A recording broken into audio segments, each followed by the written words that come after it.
People keep asking if I'm back, and I haven't really had an answer. But now, yeah, I'm thinking I'm back.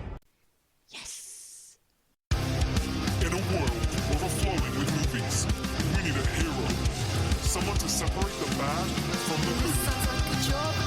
Verbal dioramas. Watches all the movies from comedy to drama. From the top roll sound. And don't forget the action. She'll watch until the end and then she'll give you her reaction. Movies you know, movies you don't. Prequels, sequels, remakes, and trivia and outtakes. Movies you know, movies you don't. Interesting stories, all the categories. Hi everyone, I'm Em and welcome to Verbal Diorama episode 42, the John Wick trilogy.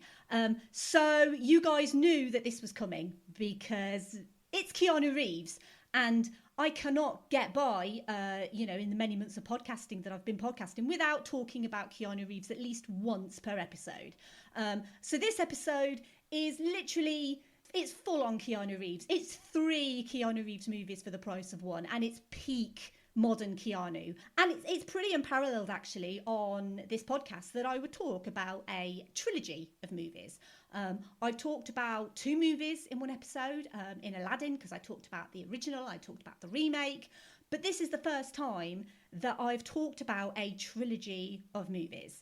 And John Wick, obviously, as a trilogy, was a sleeper hit of a first movie that just kind of snowballed and is now just phenomenal in its size and its scope. And I felt like they needed talking about as an entity, considering the weight of the character and the world that these movies have created. And John Wick, as a character, is known as the Boogeyman. He's a man of myth and legend, a man who's deadlier than the stories would lead you to believe. And who better to welcome on as guests when talking about myths and legends than Laurel and Derek from The Midnight Myth. Hi, guys. Hi. Hello. Hey. Hi. Thank you for having us, Em. Oh, thank you so much for coming on. I'm so excited to have you guys on just to talk about everything to do with John Wick. This is just such a wonderful achievement for this podcast, really, to have The Midnight Myth on Verbal Diorama. I'm so excited, I can't tell you. Oh, that's so kind. We are too. We're so excited. Yeah, I can't wait to talk about this movie. I've loved it since the first one. I've loved all 3, and I am so pumped to be here. Yeah. Oh, it's just going to be so much fun. And I know that you guys, we've talked for a little while about you guys coming on Verbal Diorama, and obviously I went on your podcast, The Midnight Myth. I think it was November last year, wasn't it? Yeah, that's right. For Labyrinth, and that was just so much fun and so very eventful as well. I think it's a recording process that none of us will forget in a hurry, because it was quite an eventful show. Well, 2 shows really that we that's recorded. All I will say about that.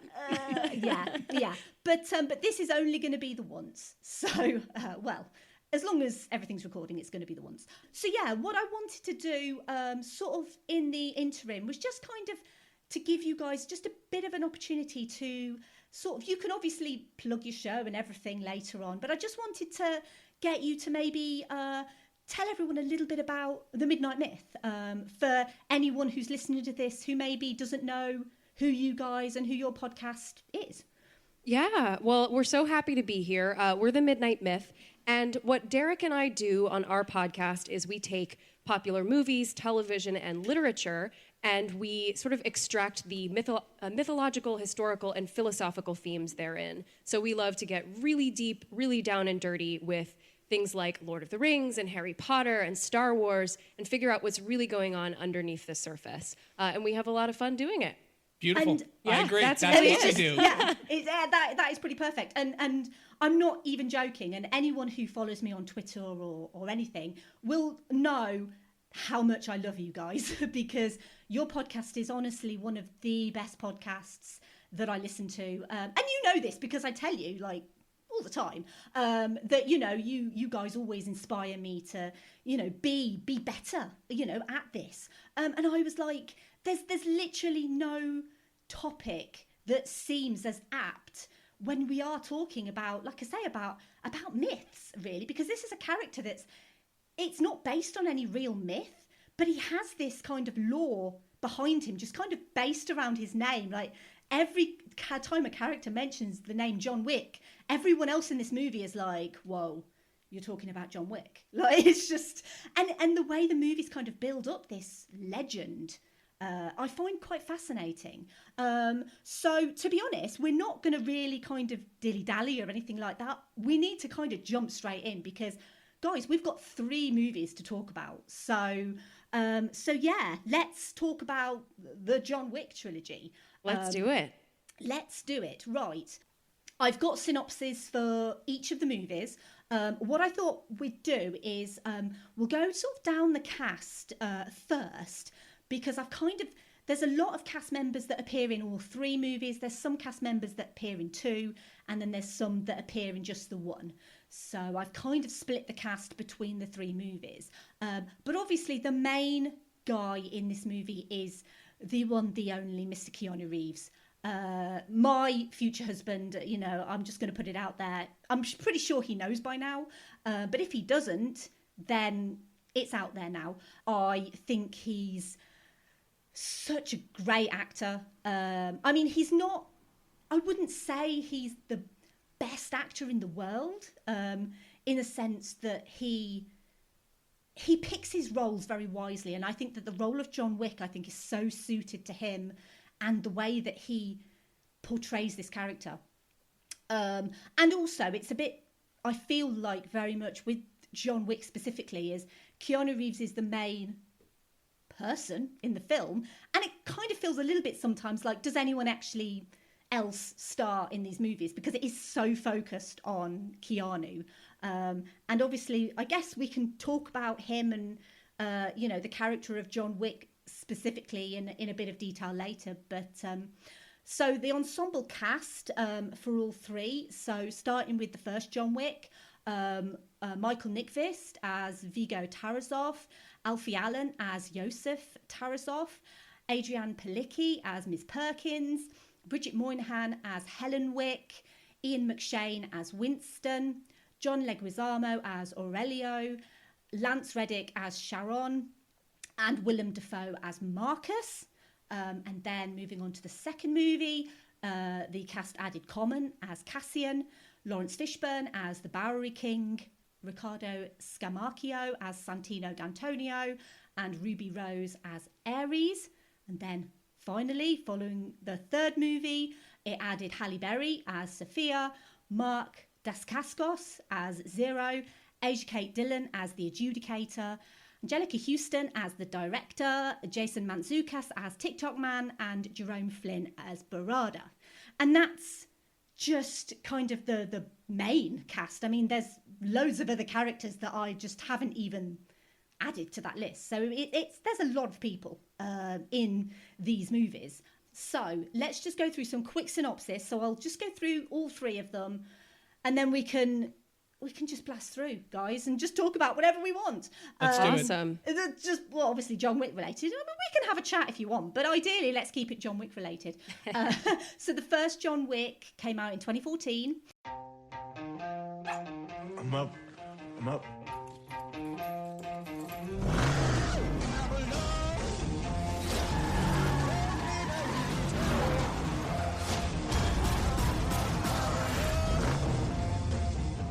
You like that, huh?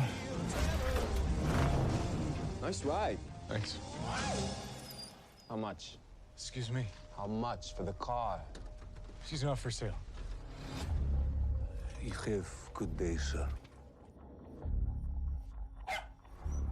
Daisy.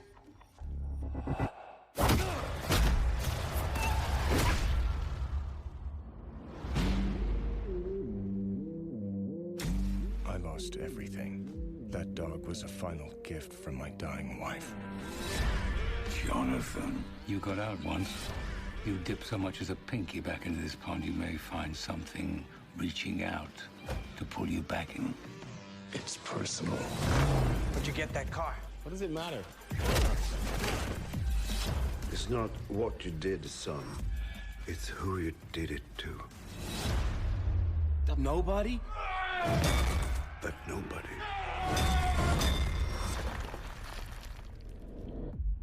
Is John Wick.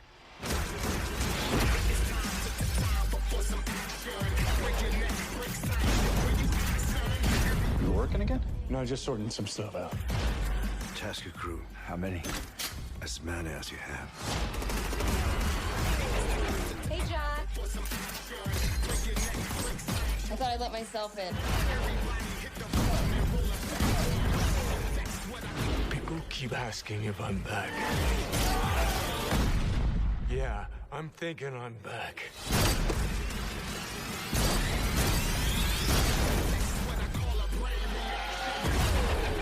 I'm not afraid of John Wick. Uh-huh. How good's your laundry?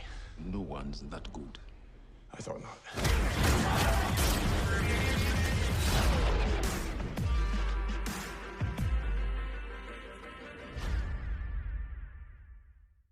Retired assassin John Wick lives a secluded life in suburban New Jersey after the death of his beloved wife, who gives him a puppy as her final gift to him and to give him something to love and something to live for after she's gone. Yosef Tarasov, the son of John's former employer, mob boss Viggo Tarasov, becomes enamoured with his vintage car and decides to steal it. He murders John's puppy in the process, prompting John to come out of retirement and take revenge on Yosef. So the first John Wick movie was directed by Chad Stahelski. It was co-directed by John Leach, but only Stahelski is credited. Both of them worked with Reeves as stunt doubles on The Matrix. And the movie was written by Derek Kolstad. Interestingly, I also found out it was co-produced by Eva Longoria, which was I wasn't expecting Eva Longoria to be a producer on the movie, but she is. It is the only film in the trilogy that was released by Summit Entertainment. Moving on to John Wick Chapter 2, which came out in 2017. Welcome to Rome. Is this a formal event or a social affair? Social. How many buttons? 2. And what style? Tactical. Mr. Wick, do enjoy your party. How good to see you again so soon.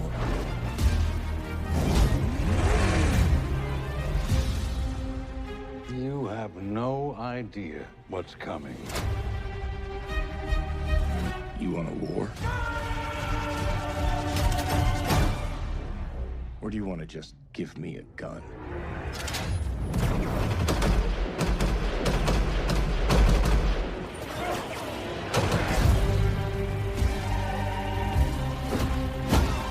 Whoever comes, I'll kill them all. The man, the myth, the legend. John Wick. You're not very good at retiring. I'm working on it.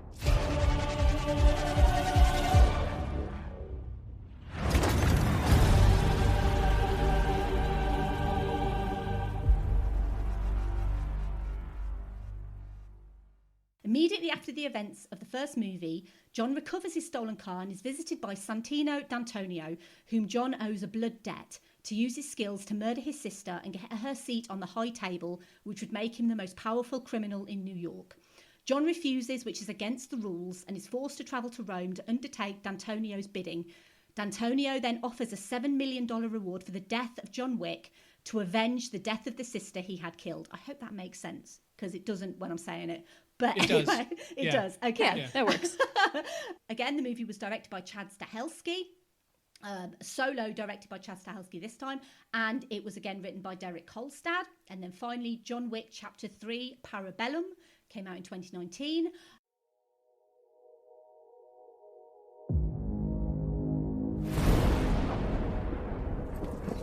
You have no idea what's coming. Mr. Wick broke the rules. I trust you understand the repercussions if he survives. John Wick, excommunicado, is now in effect. You shouldn't be here. Nice suit. Good to see you too. I need your help. After this, we are less than even. There's no escape for you. The High Table wants your life. Would you help set the mood for our new guest? Let us begin. Our service is still off limits to me. What do you need? Guns. Lots of guns.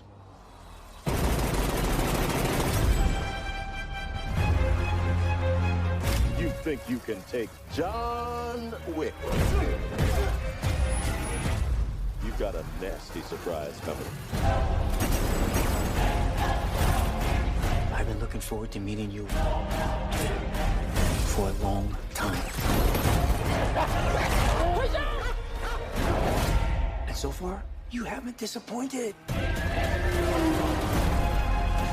We can keep this up as long as you'd like. But this only ends one way.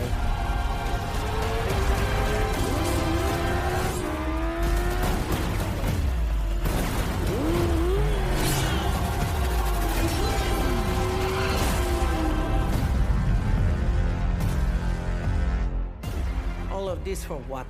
Because of a puppy? Wasn't just a puppy.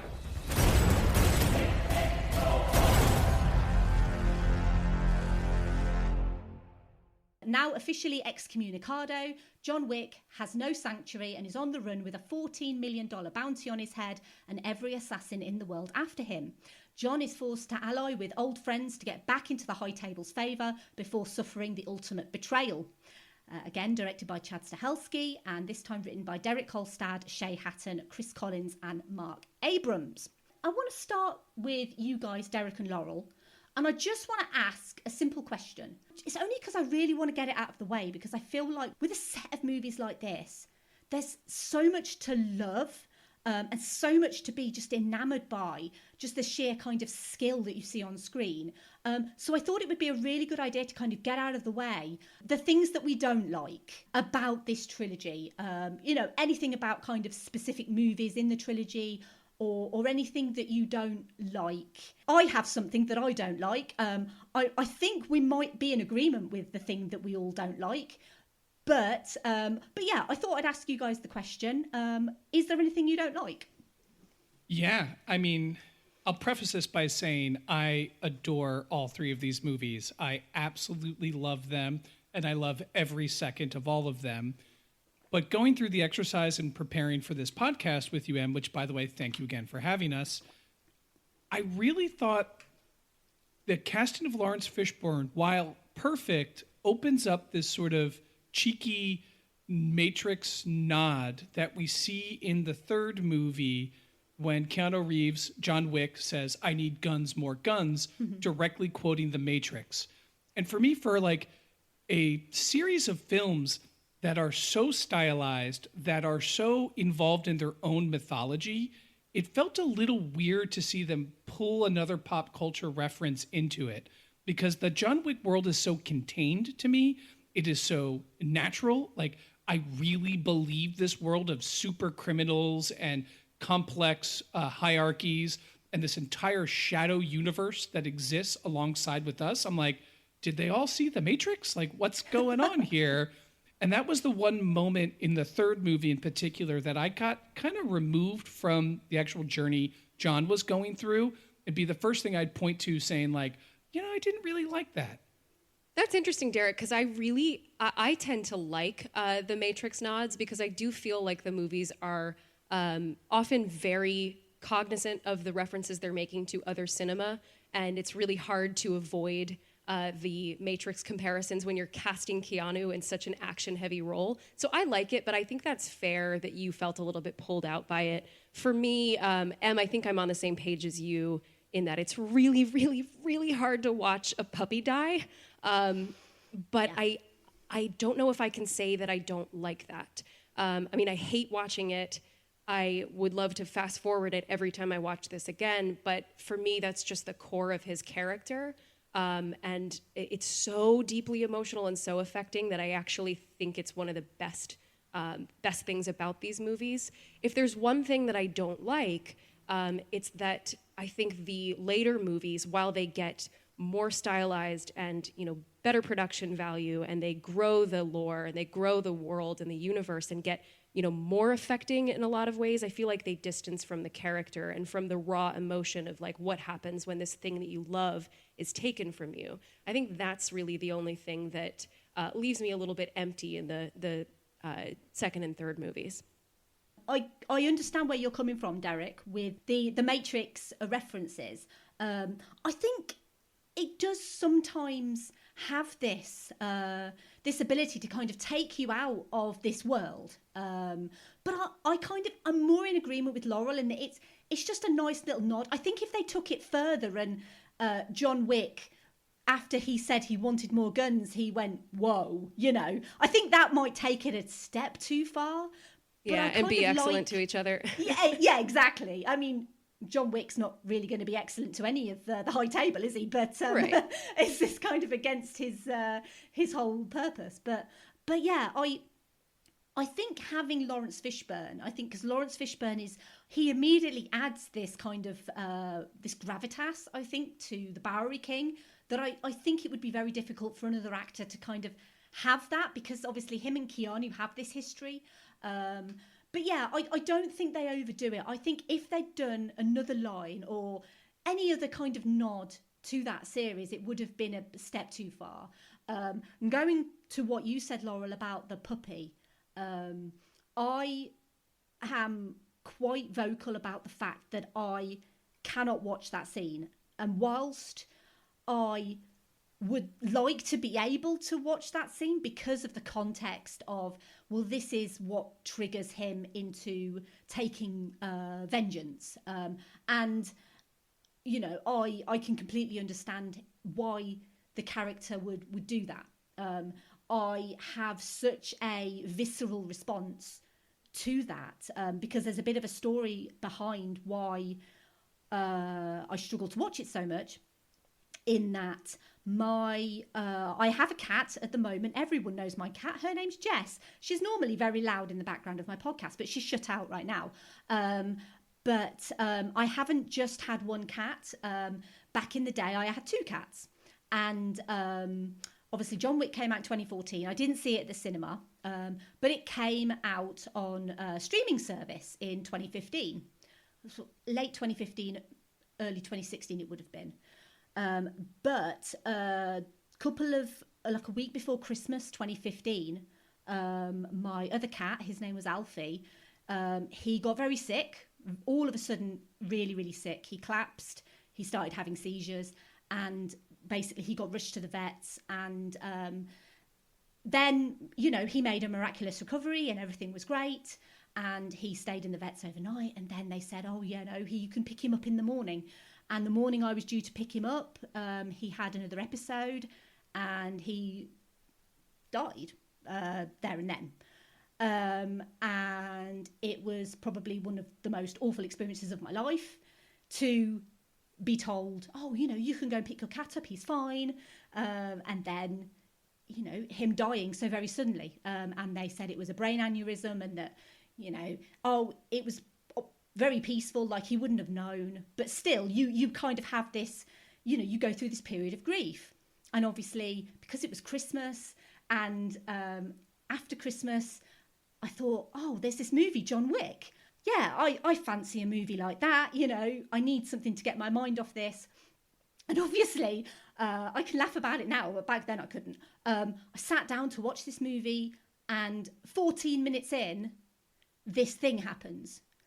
And I'm literally the most unconsolable you will ever see. I sobbed and sobbed and sobbed for 20, 30 minutes. And I couldn't deal with it. I couldn't deal with it.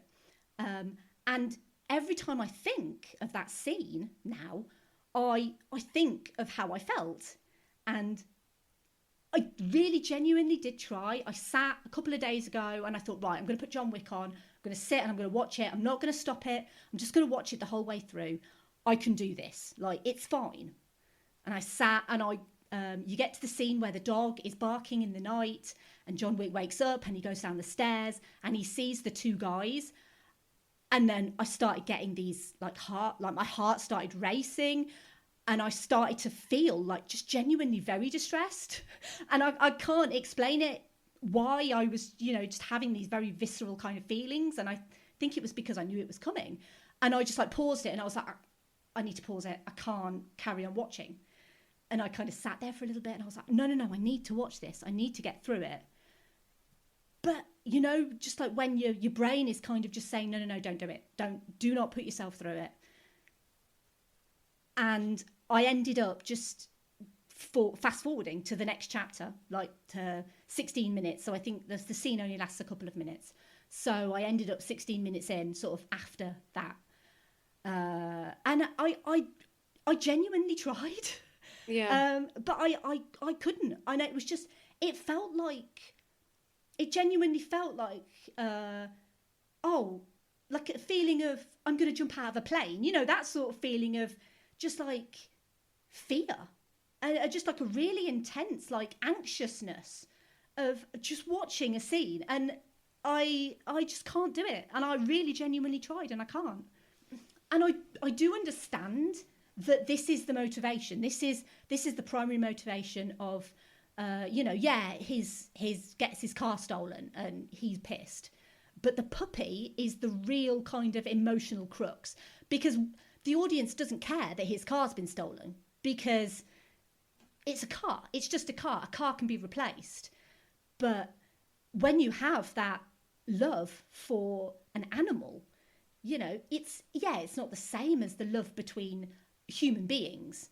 But it is it's a very strong attachment to an animal that lives in your home and that you look after and you nurture. And so I think that from an audience point of view, everyone who watches that will then understand why he goes off and he seeks vengeance, because you would. Well, you wouldn't, but you would. But I can't watch it. Yeah. And I will never, ever, I don't think I will ever be able to watch that scene because of that day, that when I kind of sat down and said, I'm just going to watch an action movie and try and get because it must have only been a week or a couple of weeks after I lost him that I watched this film. And it's so vividly stuck in my brain now, that feeling of just heartbreak, just complete and utter heartbreak. And, don't even get me started on the fact that the puppy crawls to him. That is just... that will set me right off. And everyone knows that I cry at everything. So do I, yeah. But it wasn't just a normal, this is a sad movie, I'm going to cry at this. Because I cry at lots of sad movies. This was proper, I don't think I've ever experienced sobbing just uncontrollably like I did at John Wick. It is brutal, yeah. It was not the right time to watch John Wick. Had I known about that scene, I might have turned around and said, nah, I don't think I'm up for that. But because I thought it was just a standard action movie, I thought it would be okay. But it wasn't. So yeah, well, I think narratively, the puppy scene is important for in the context of not just John Wick, the first movie, but everything really. Is essentially, and it keeps coming back to it, the fact that someone's, killed his dog. It's something that I wouldn't, it's difficult. I don't like it, but I understand why it's in there, if that makes sense. I think it does, because there's really nothing more motivational for revenge than the harming of an innocent. And Daisy represents so much for us within this story. She represents a return to routine. She represents innocence, obviously, she represents sort of the soul of his wife and the love that they had and the things that he's already lost, this opportunity to grieve with somebody, and that's all taken away from us. And then you layer on there that there is like, I mean, for a lot of us, there is a personal remembrance. I think, I can remember, losing my pet when I was young and how just gutting that is. And you put that on top of this character who's already grieving, and you just want to blow the world apart. And so it's hard to watch, and it can make you feel like physically sick, but it is like so important for the character. Yeah. Marcus says to John in one of the first lines of dialogue when he's burying his wife that there's no rhyme or reason to this life.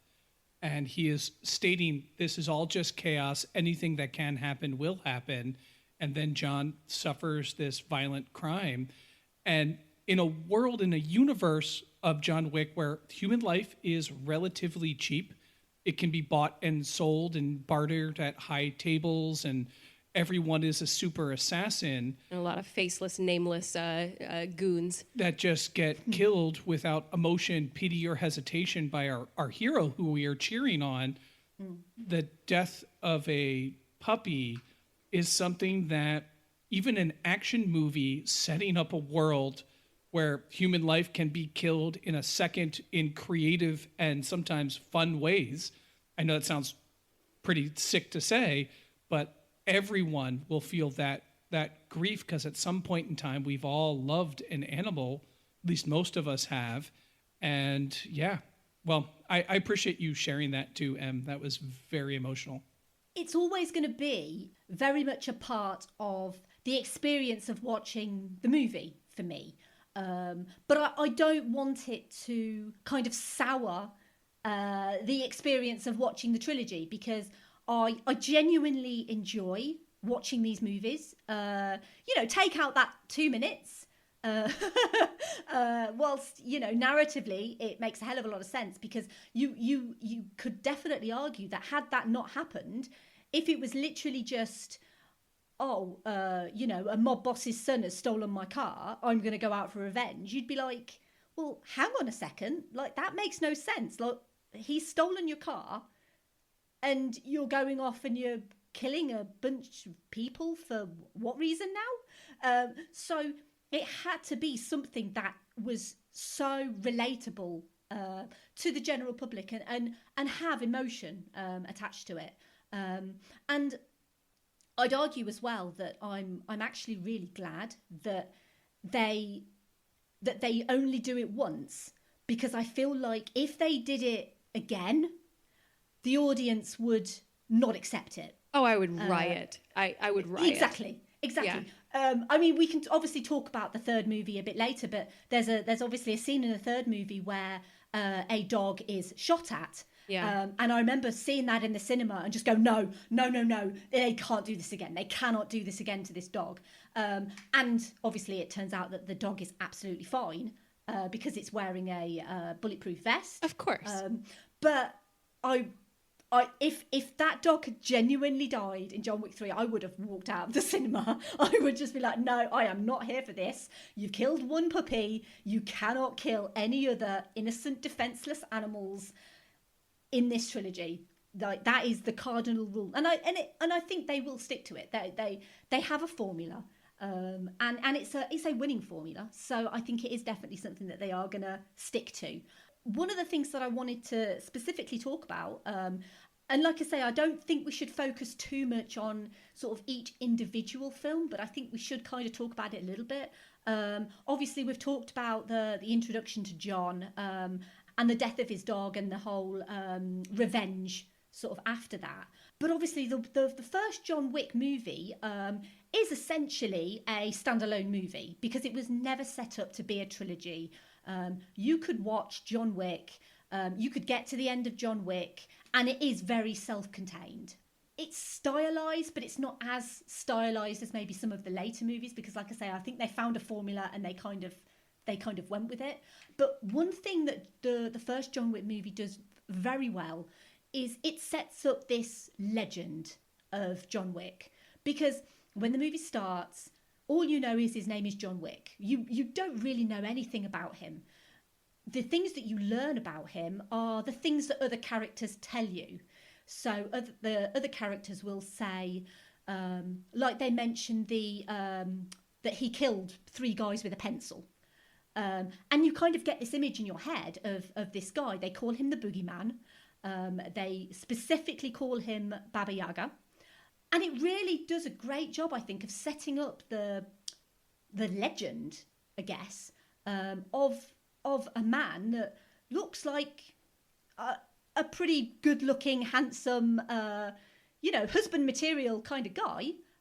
He's obviously going through a grieving period with his passing of his wife. But the whole movie is based on the fact that Yosef does the worst possible thing that he could do, because they make a point of saying, no, this isn't just any man, this is John Wick. And I guess I kind of wanted to speak to you guys specifically because you guys are the king and queen of, myths and legend. I specifically wanted to talk to you guys about the whole kind of Baba Yaga reference as well. Absolutely. And it's based a lot, I think, in the kind of legend of the movie about like Baba Yaga and the Boogeyman and everything. It brings to my mind kind of a lot of Slavic folklore, because I think when we learn more about John Wick, we learn that he's from Belarus, right? Originally, the whole Baba Yaga thing and the Boogeyman. Can you kind of shed any light on kind of the whole kind of myths and legend around that? Because I think it would be really interesting for everyone to kind of know, well, who is Baba Yaga? What is Baba Yaga? Everyone's heard of the terminology Baba Yaga, but what is it? So yeah, I would love to talk a little bit about Baba Yaga. I think a lot of people are sort of familiar with who she is, and she's kind of an interesting thing to set up against John Wick because it's not the natural comparison that you would want to make. Baba Yaga is a crone. She is an old witch from Russian folklore, and she has some equivalents in other Slavic folklore, like I know in Czech she's Jezibaba or other similar names. But it's used interchangeably in the movie with Boogeyman, and when they say Baba Yaga, they usually translate it on the screen to Boogeyman. So it's like they're using these interchangeably.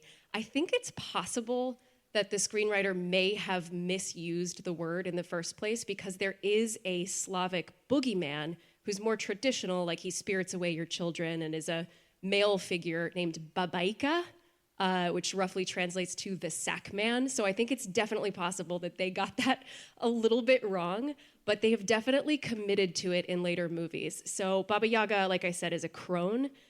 She really starts to take shape in the 18th and 19th centuries, but almost certainly has older origins because she has so many equivalents. And she lives in this house that sits on chicken legs in the forest, and she rides into the night in a flying mortar with a pestle as an oar. And one of her most famous appearances is in the story of Vasilisa the Beautiful, which is sort of like a Russian Cinderella. And there's actually an illustration of Vasilisa that shows up in Parabellum in the book that John takes out of the library. So they've definitely doubled down on this Baba Yaga comparison. But she can be a sort of villainous figure who takes children or who punishes children, much like a boogeyman would. But it's important to note that in the folklore, she can be a villain or a helper. She can be very ambiguous in terms of her morals. And I think that is a good frame of reference for John, too, because he's our hero, right? So we are rooting for him, and we think that his vengeance is justified, at least in this first movie, but he's a killer. He's a ruthless killer. So he doesn't really land in this like good camp or bad camp.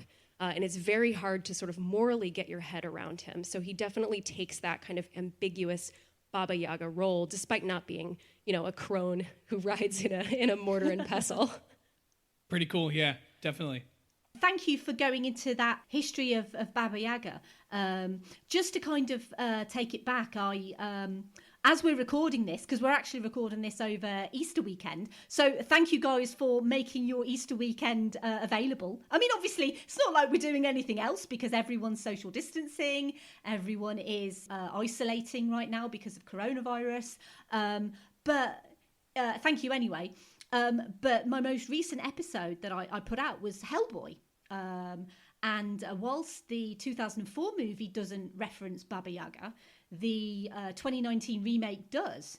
That's and right, it's actually, I think personally, it's one of the best scenes in that otherwise quite bad movie, the 2019 remake, I mean, where the 2019 Hellboy goes to visit Baba Yaga, and you see the house on the chicken legs, and obviously the character of Baba Yaga in the movie is essentially an old crone with it's actually, I think it's probably one of the best scenes in the entire movie. I think the makeup is really good, the effects are really good. I mean, it's completely out of place, I think, in the movie, and the rest of the movie is not great. Go and see 2004 Hellboy; it's so much better. Yeah, it's so good. But yeah, I think that is probably the most notable recent attempt to show actual Baba Yaga on screen. I mean, obviously, I'm talking like, major Hollywood motion pictures kind of thing. But it is interesting that because I didn't know what did you say the alternative was? The Sack Man. What was he called? Yeah, Babayka. It's Babayka, or Bubak in Czech or Belarusian. So it definitely it's part of that same folklore soup. And Baba Yaga can be a sort of boogeyman figure.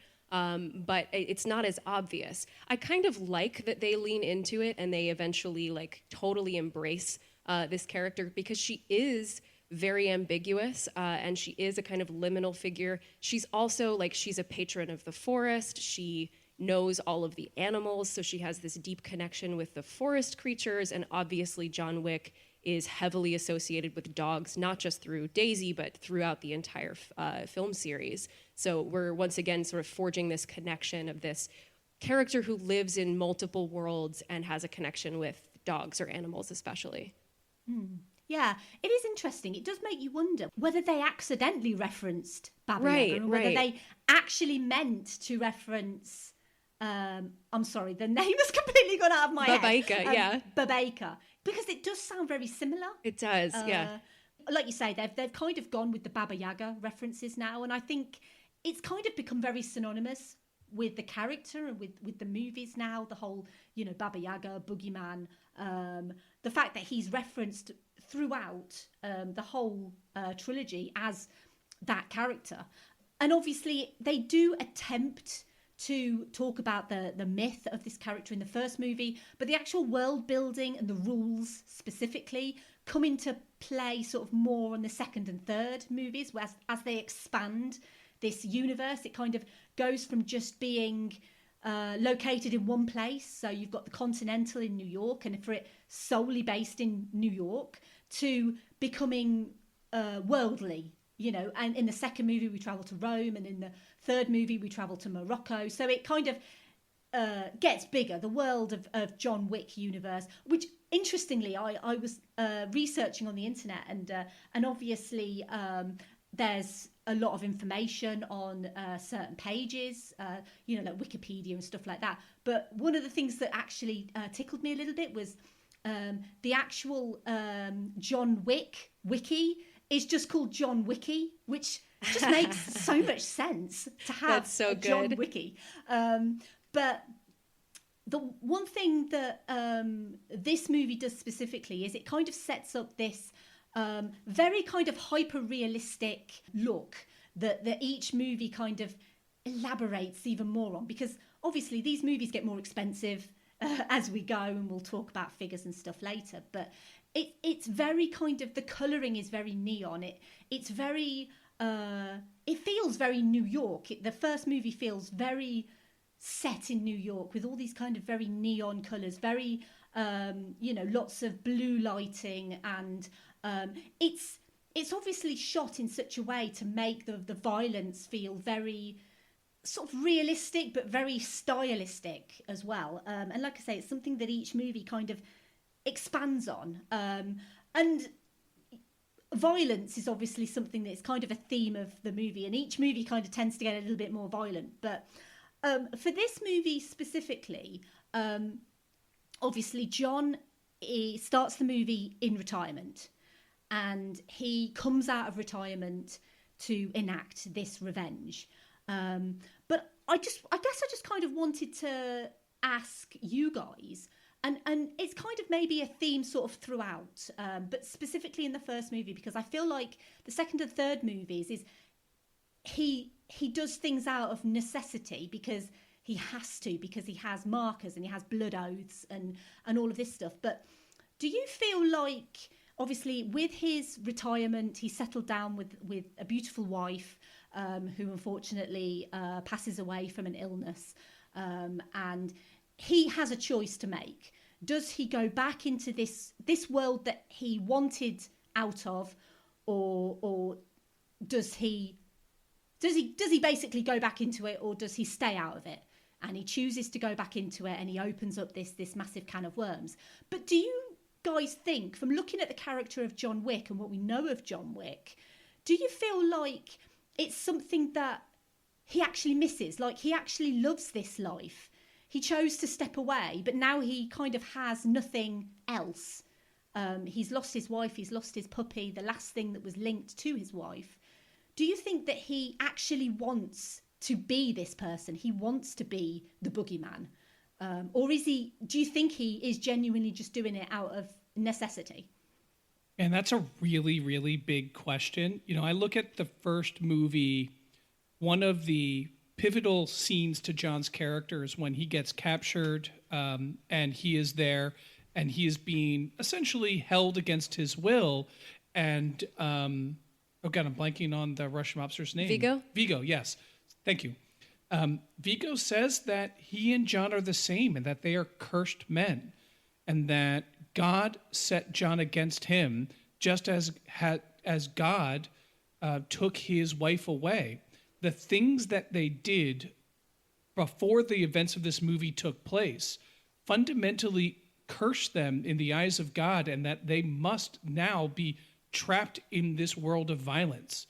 I think if I look at that scene, and to answer your question in a very long-winded way here, I definitely think John wants to be a man of peace. John wants to be a man who can live in a beautiful house with a family, and that he can live comfortably and honestly. And I do think he genuinely wants to leave it all behind. There certainly is a part of his character who is so skilled at killing that at some point in time he had to enjoy it. But I do believe that part of him is in the past. And I think if he really did enjoy it in the way that, you know, Miss Perkins enjoys it, or in the way that Santiago enjoys it in the second movie, he wouldn't be a character we could all root for. At least for myself, I could say. I couldn't root for him if he was just simply, there was a part of him that just loved being a badass super assassin who's unstoppable. I do think his vengeance is personal, and I do think on that level we could say, does he take pleasure out of it? And certainly he does. But it's worth noting that when he gets Yosef cornered, he doesn't take his time. He just pulls the trigger and walks away. And it's almost like an empty revenge. It's totally unceremonious. And there's no like, I finally got you. This is for, you know, killing my dog and stealing my car. It's just like, yeah, well, you angered the boogeyman, and now the boogeyman's coming to take the child from the father. And next, I've got to go kill the father. Yeah, I tend to agree with you, Derek. I do see that, like, John is a character who's sort of struggling against his own nature. And for me, rather than like him secretly yearning to be back in this world, it feels like penance. It feels like he's motivated back into it by vengeance, which is deep and which is sort of addicting. Like he gets addicted to that sense of vengeance and of being the wronged party and the victim, and getting back at the world that dealt that hand to him. But now I feel like the idea of going back to the life of peace means he's stuck alone with that emptiness and has to really face the feelings of the loss of his wife. So now it feels like everybody he takes down is just either a distraction or just maybe one more piece of penance so that I can finally dig myself out of the hole that I've dug. Yeah. It's not rational, but that's what it feels like to me. He has a job to do, and that job is to get vengeance. And that vengeance is, as he articulates, it's vengeance for his grief, because he was able to heal and that was taken away from him. And that job means he will get everyone in the way between him and that vengeance. And in the first movie, though, it sets up a lot of Slavic folklore. The second movie really does a lot of Greek folklore, Greek mythology in it. There's also a through line of all three is that these movies are very Catholic. And you mentioned that he has to fight his nature. And that is a central theme in Catholic theology and Catholic moral philosophy, that our nature is inherently sinful, and we must fight our inherently sinful nature in order to purify ourselves. And we see a character who his nature is to be sinful. It's to be a murderer. Like, that's the worst sin of all sins. And he was literally raised and bred to do that by the Ruska Roma. So, yeah. And here he is fighting his nature. And in a certain way, he's failing that fight the deeper he gets into this. So the first movie, we feel a sense of righteous vengeance. The second movie is about consequences because they repeat that word a lot. This is the consequences of the first one. And the third movie is about dealing with the fallout of finally this entire world turns on him. And in that, there is a Dante's Inferno aspect to it, which is referenced specifically in the third one. He's making his way through the underworld that is a global conspiracy of criminals that he was once a member of, and he tried to walk away, but he can't. As Vigo tells him, God will pull you back in and set you against me because we are cursed men. And John's response to that is, on that, we agree. And ladies and gentlemen, that is why Derek and Laurel from the Midnight Myth are on this podcast. Because thank you both. It's just, I genuinely feel like this character, which you've both kind of put so perfectly, he is seeking revenge, and the audience do have to feel like they are on his side.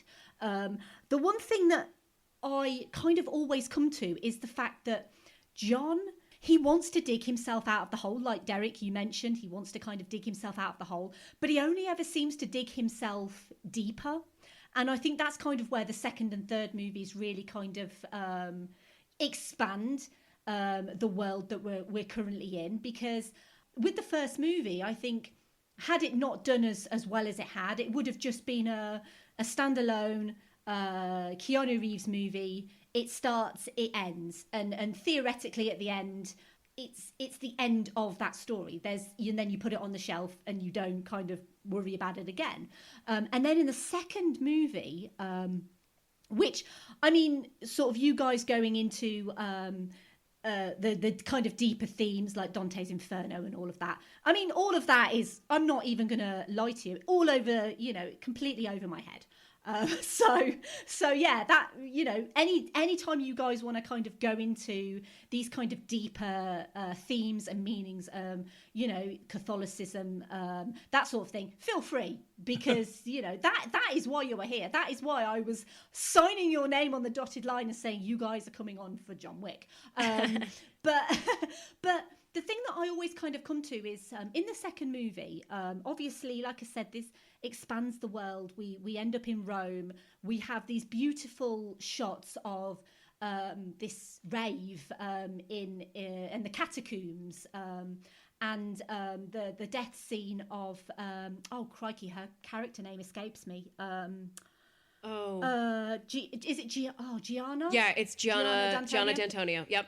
Yeah, and you have that beautiful shot of her sort of in this bath, and she basically, she controls her own narrative, which is something that I really love. Instead of, she knows what John is there to do. She knows that he's there because her brother, you find out that this impossible task that they talk about in the first movie, that Santino D'Antonio helped John Wick with this impossible task.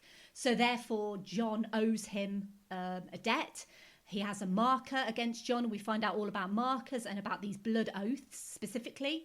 And so when it comes to, he tries to not take this particular job. He does say, no, I don't want it. But it's against these rules, these two cardinal rules of the high table. And obviously, it kind of goes into a bit more detail about these rules.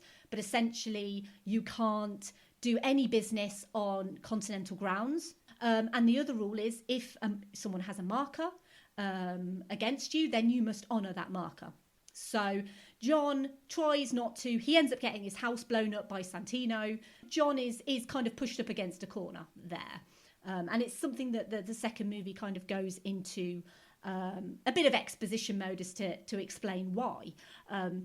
But John, he doesn't actually kill Gianna. She ends up killing herself. Like I say, she takes control of her own narrative. And she basically says, look, if I'm going to die, I'm going to die on my own rules. And I think that's quite a beautiful looking scene, actually. I think it's done in a very, which sounds really weird considering it's a suicide scene, but it's shot in a very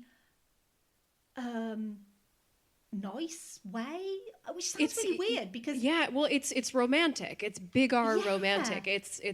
It's goth to the core, and the color, everything is beautiful. Yeah, and it's tragic at the same time. It makes you a little sick, but it's also just breathtaking. Yeah. You're breathtaking, Keanu. Oh God, he is breathtaking. I mean, this could easily just be like 2 hours of, oh my God, Keanu is so attractive in this movie. It's true, yeah. And I mean, I have to say that the stunt, I mean, we can talk about stunt work later, but the stunts are just whoa. To coin a Keanu phrase, whoa. But what John does in that scene, obviously, she commits suicide, but he then shoots her in the head after she's dead. So he's then fulfilled his marker. But then it kind of the narrative then kind of takes a step further, because although Santino D'Antonio wanted his sister murdered so he could get her seat, he then takes out a bounty on John. So it kind of takes it then further. And the point that I'm trying to get to, which I'm very ineloquently doing, is ultimately, at the end of the movie, John breaks the cardinal rule.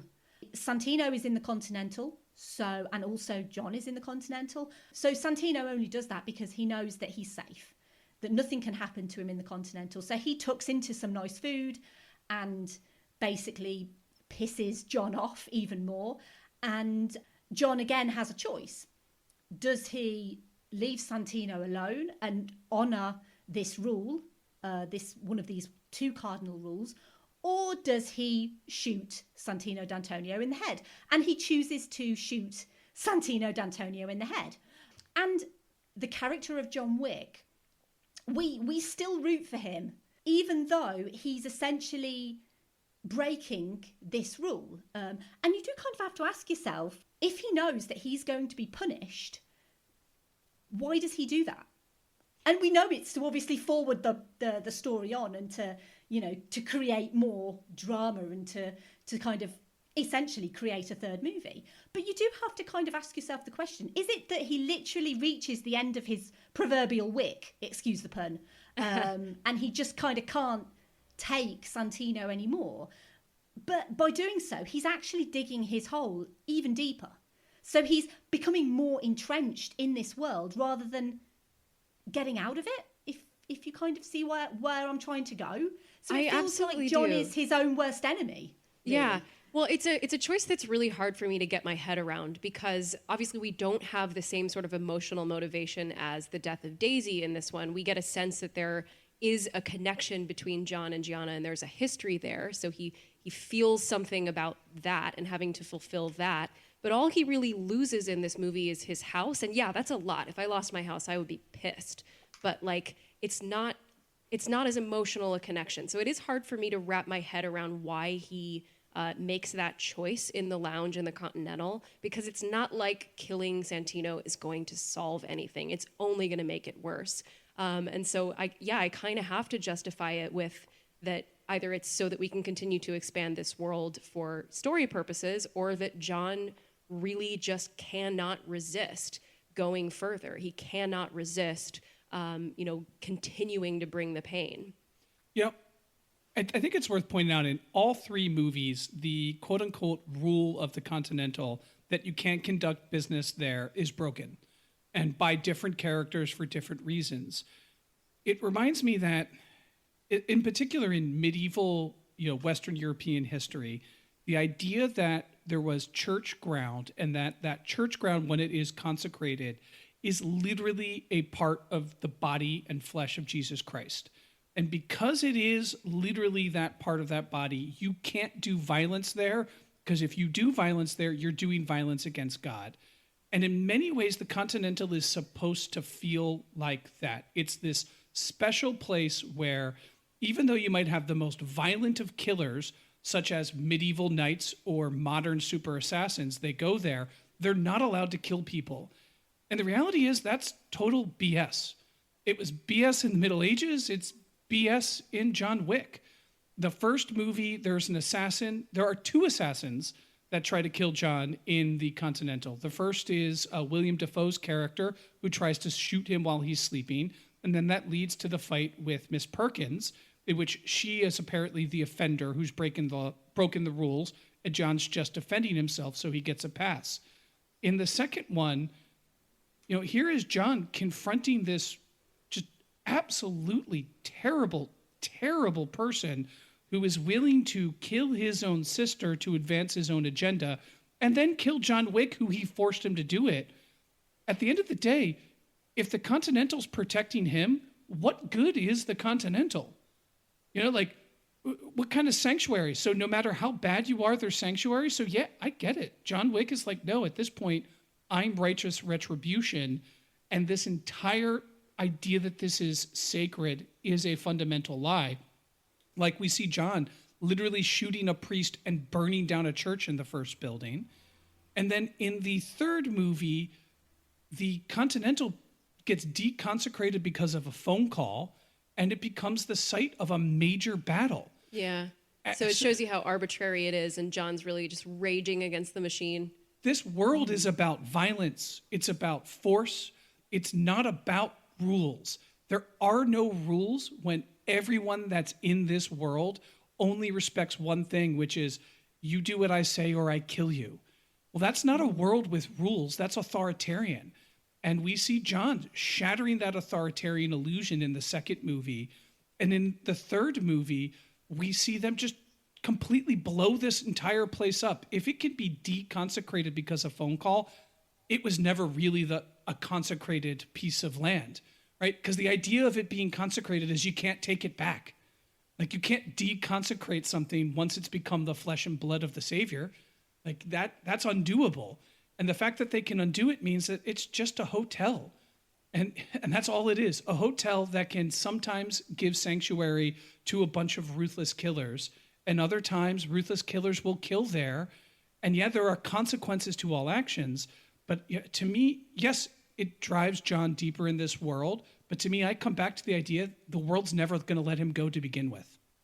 Ooh, interesting. Yeah. No, I think that's a really excellent point that you've made there, Derek, is that the rules of this world, they're only there to benefit the people that it benefits. Maybe a character like John Wick, you would kind of look at it, well, he's damned if he does and damned if he doesn't. They're so desperate to use him, and when they don't want to use him, they'll happily just kind of get rid of him. But obviously, he's John Wick, so he's the focal point of these movies. I don't know if these movies would be brave enough to kill him. I mean, we can, obviously there is a sequel that is coming, so I don't know whether these movies would actually do that. But I think that would be a very brave thing to do. I agree, yeah. For the fourth, say for example, for the fourth movie, to actually have someone kill John Wick, I think would be, obviously it would be the final movie, unless they go, what's that Bourne movie? The one where it's not Jason Bourne, you know what I mean? Oh yeah, I know what you mean. I've never seen it. The Bourne Legacy, that's the one. Where they take a character, they use the character in the name of the movie, but it's actually nothing to do with that character. Or they do like the Continental Extended Universe. Well, it's interesting you say that, because I actually did see they are planning to do a Continental TV show, which is going to explore the whole... and apparently Keanu Reeves, he's not going to be the main star, but apparently he is going to feature in this TV show. I would totally watch that. They're also looking at a spin-off movie called Ballerina as well. Nice. Which apparently was not originally set in the John Wick universe. It was a separate project. And then they obviously went in John Wick 3, you have ballerinas. It's actually going to be one of the actresses, one of the ballerinas in that movie, who's taking the title role of ballerina. But yeah, it's actually going to be a spin-off now of John Wick. So yeah, I think the universe of John Wick is only going to get bigger. But you could argue, well, surely the ultimate culmination of this saga surely is going to end up either the death of John Wick, because I kind of feel like with the story kind of progressing and him going deeper and deeper into this world of, and it is a corrupt world, you know, it's a criminal underworld. There's always going to be an avenue whereby someone is going to, you know, have some reason to pull him further in.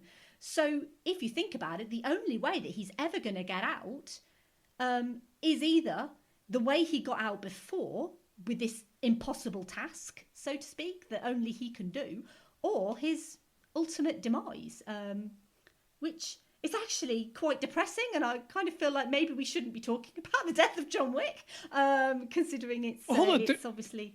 There's a third. He could literally kill absolutely everyone else in the criminal underworld and be the only one left. And then he'll be free. So there is a third option. Yeah, absolutely. Or he could go into the Matrix. I mean, we could keep on going. There's all kinds of options. Yeah, I mean, you don't know. Maybe this is the Matrix. Maybe he will wake up, unplug himself. There you go. In the real world, and realise he was in the Matrix this whole time. Oh, brilliant. I mean, like Derek said, it could just end up that he kills everyone and he then becomes this criminal mastermind. He is the high table. I actually took a count. I Googled it because I'm not going to sit here and physically count, but the character of John Wick has killed 299 people so far. Wow. That's and it? that, No, on screen. On screen, yeah. Which, I mean, one man killing almost 300 people. I mean, that is impressive.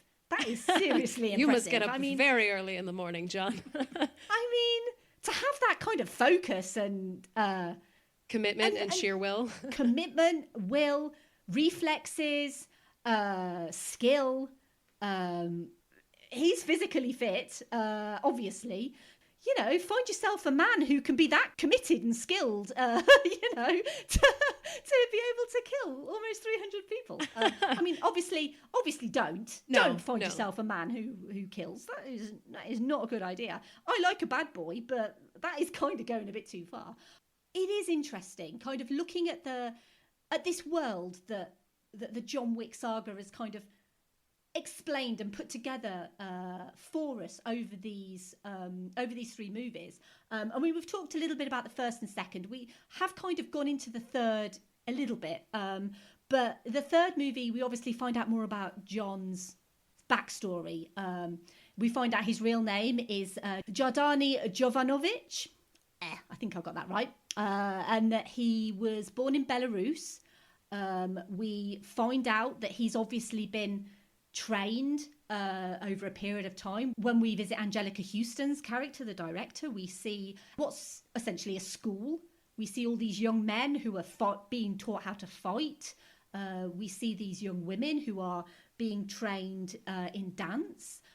We can kind of surmise that maybe John has been trained in both, because he has this kind of weird grace in his fight scenes. I know that it's directed by a stunt person, so the way it's filmed is fascinating to me, because it's clear that they are very focused on fight scenes and stunts, and it's something that I find fight scenes so beautiful to watch. Because a lot of the time they're very choreographed. It's almost like a dance, and I've often kind of compared fight scenes to dance, especially when you have weapons. But I feel like with John Wick, it's like a dance, but it's like a bit of a crazy dance, because the fight scenes always feel more organic than normal fight scenes. They don't feel like they're staged. They feel real and they feel raw. You know, every time John hits the ground, you know, he hits it with a thud, and you can go, ooh, you know, yeah, that's gonna hurt. And the fight scenes always feel very organic to me. more so than many other movies that rely so much on these heavily choreographed stunt scenes. You know the ones that I mean, where you always have where you have a circle of guys, and they're all kind of standing there with their knives, like waiting for their turn to kind of attack the protagonist.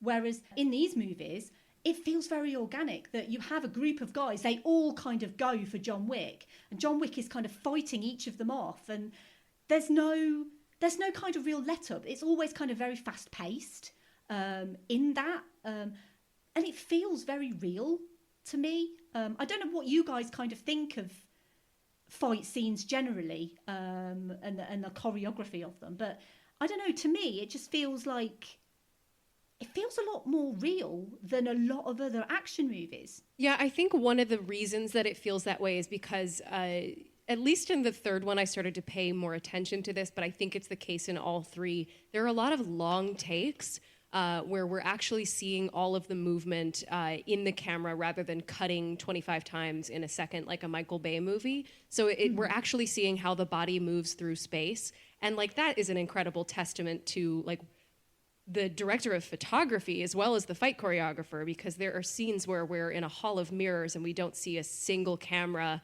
and we can see every single angle of the body and how it's moving through that space. There is this kind of balance between the sort of balletic, beautiful choreography and this raw realism. And for me, one of the things that I started to notice was I have a theater background. I don't have a lot of fight choreography or stage combat, but I have some of that training. And, one of the things that is always built into that training is safety. So there are tons of tricks that you pull so that, it's obviously very different for film than for stage, because you can actually tell the eye where to look in a film, but there's always an element of safety. There's no way anybody's ever going to get hurt in a stage fight if you've done it right, and it's the same way with fight choreography for film. And so there's a little bit that I can see in every fight where I know the actors are safe, and I think that actually makes me feel a little bit better, because as real as it looks, I know that Keanu's not going to get hurt. I know he's not hurting this person. I can see some of the overcorrection for safety that the actors are doing. And I'm personally not really good with violence in film. So as violent as these movies are, being able to identify who's spotting, who's putting their head where, so that they don't pull their neck while they're pulling somebody off the couch, is really helpful for me to get through the violent scenes. I don't know if that makes any sense, but that's just me.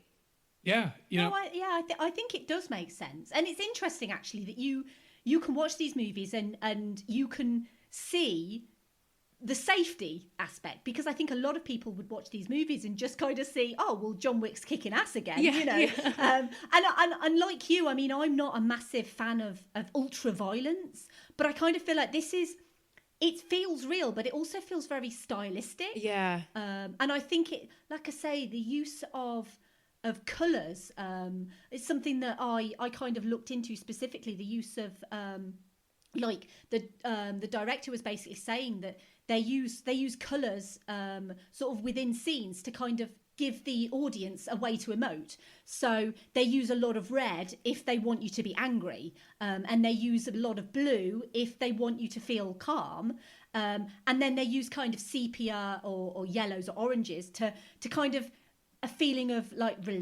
relaxation and neutrality. So it's quite interesting how they've kind of taken the whole kind of aspect of a very violent, very viscerally violent movie setting, and they colour it a certain way so that you feel a certain way towards it. And sort of going back to what you said about making sure it's safe, a lot of people wouldn't see that, but I think it could kind of help, because obviously we all know that the actors are going to be safe, because they're not going to, like you say, they're not going to make Keanu Reeves do something that's going to injure him, because he's Keanu Reeves and he's perfect in every way, and we do not want to mess up that perfect face, or that perfect body, or that lovely back. Anyway, going off on one a little bit. Oh man. Derek, what do you think? of all the amazing acting that this franchise has, of all the amazing world building and mythology that we've been philosophizing on, this is an action movie through and through. And to me, the action in this movie is what makes it so exceptional. And I do think it's one of the few times where an action movie stops just being an action movie and it really becomes an amazing piece of art. Every aspect of how they shoot these fight scenes is so unique and so fresh and so believable. Yes, we know it's a ballet, and yes, we know John Wick is the title character, so John Wick's not going to die. So we know the end of every fight scene is John kills everyone before they even start, and it doesn't matter because it's so fantastic. So things I paid attention to in this rewatch, I'm not a weapons expert in any way, shape, or form, but I've handled a firearm and fired a few in my day. And I know, generally speaking, how many bullets go to what type of gun and what type of caliber. So I did a bit of bullet counting in this relative to John's reloading. And most action movies, like a John Wick, give the action hero an unlimited reservoir of bullets. Not John Wick. He reloads when the clip is empty. Every time. And it's a source of suspense and sometimes like a major story point, how many bullets he actually has access to. And I'm like, and starting from the first one, I'm counting. I'm like, okay, so that clip would most likely have somewhere between 10 to 12 bullets. Let me count. Oh, bullet 11, bullet 12. Oh, he reloaded. And so they just took such attention to detail to how they crafted these fight scenes to make them so unique. And it's not possible without Keanu Reeves 100% devoting himself to the character of John Wick. We were watching the special features on the first movie before we did this. He volunteered 3 months before shooting started just to train, that he was not even being paid. Where he's like, I'm going to start training 3 months before shooting, and just to learn jujitsu, to learn, different martial arts. And it is just fantastic. I feel like all of Keanu Reeves's career prepared him for this point to be this character. And we are seeing the best of Keanu Reeves that we could ever possibly see. And it's like Em, you called it a dance. Laurel, you called it a ballet. It is just surely beautiful to watch these action scenes unfold, to watch such skilled craftspeople making this beautiful and amazing series of movies. And every time I watch them, I'm blown away, just fully blown away. And I just drop into being just such a huge fan of like, I can't believe they pulled this off. No action movie has ever looked like this. No action movie has ever felt like this. It's so unique, and I just love it. I think you've made an excellent point there, actually, Derek, about accuracy and about attention to detail, because it was something that I noticed as well. And I think you're absolutely right when you say that a lot of these movies, but if you took a standard Michael Bay movie, you give his lead character a gun, and they will just continue to shoot. And it's not realistic. There's no way you're going to have 100 rounds in a pistol. And I know nothing about guns, like literally nothing. Yeah, same. Because obviously, but one of the things I love about this movie, like you've quite brilliantly put, Derek, is the fact that he will have a gun and he will have on his belt all of the necessary rounds that he will need. It's not a case of he's got one gun for the whole of the movie and that's it. But also, like you say, he has a certain amount of rounds. He has to then reload, and he has to reload in inventive ways because he's still getting shot at. He still has to take the time to reload. Keanu Reeves is so skilled at the process of taking a gun, shooting it. He's gorgeous and sexy anyway, but he knows how to, excuse the pun, handle his weapon. He knows how to not only shoot it, and there's, loads of headshots in this movie. He is very skilled at a headshot. And Halle Berry, for that matter, as well, who we've not even mentioned yet, but I absolutely adore Halle Berry just generally, but I think she's so great in chapter 3. She's not in it for very long. It actually surprised me because I thought she was in it for longer than she actually was. But going back to Keanu, I think he is absolutely brilliant, and he's an actor who's always so dedicated. I mean, if you kind of go back to when he starred in The Matrix, he was so dedicated to learning his craft, to making Neo look as skilled as he possibly could, you know, with fight scenes and with choreography and stuff like that, and so into doing his own stunts, which is something that he does a lot of in John Wick. I mean, even things like driving the car. I mean, it's Keanu driving the car. You can clearly see it's not a stuntman. The things that he is doing in these movies, it would be phenomenal if a 20-year-old actor was doing it. The fact that Keanu Reeves is, a very attractive, very good-looking man in his 50s who is still doing these roles and still putting this attention to detail, this amount of content and the character, because I think Keanu Reeves as an actor is someone who is, I think a lot of people will kind of take the mickey out of him and say, well, you know, he's just Ted from Bill and Ted. He doesn't really do much. And I know I've spoken to quite a lot of people who know that I love Keanu Reeves, and they do it to take the mickey out of me, you know, friends and stuff who say, well, you know, Keanu can't act. And I would actually turn around and say, no, I think you'll find that Keanu knows his character and he knows what to bring to his character. And he knows that John Wick is not a character who is happy and pleasant and, you know, a friend to everyone. You know, he's supposed to be stoic. He's a man of few words. He talks by his actions, and he knows how to handle a gun, and he knows how to shoot people in the head. And that is who John Wick is. I feel like I've gone off on a tangent. I didn't mean to, but I just kind of wanted to say that I feel like everything about this movie is so well detailed, even down to the fact that if you look at all of the 3 films, and it's something that I noticed, is the character of John Wick, because a lot of the scenes are very dark, and they're dark for a reason, because a lot of the bad guys have torches. And it's very interesting because John Wick will never carry a torch. He never has a light. He never has any sort of way of knowing where he is in this darkness. But the bad guys will have torches. And it's very clever that the movie does this because he can see them, but they can't see him. And it adds to this myth of the boogeyman, the man in the shadows.